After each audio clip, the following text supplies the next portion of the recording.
Бул арада коомдук активист Рита Карасартова жогорку кеңештин конституциялык мыйзамдар, мамлекеттик түзүлүш, сот укуктук маселелер жана регламент боюнча комитеттин конституцияны өзгөртүү тууралуу референдум өткөрүү боюнча мыйзам долбоору тууралуу кабыл алынган чечимин жокко чыгаруу үчүн сотко арыз жазды.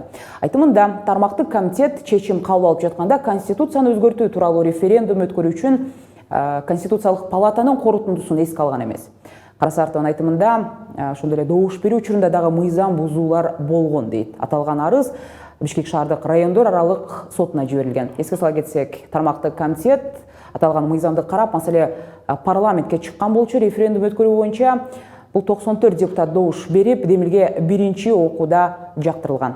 Жогорку кеңештин регламенти боюнча 64-беренесинде конституциялык палатанын корутундусу болуш керек да. Бул жакшы демилге деген. Ал корутунду жок. Укуктук ченемдик актылар жөнүндөгү мыйзамдын 20-беренесинде маанилүү мыйзамдар кабыл алынып атканда коррупционный, укук коргоо жагынан, анан гендерлик жагынан экспертиза жасалыш керек. Ошол экспертизалар жок.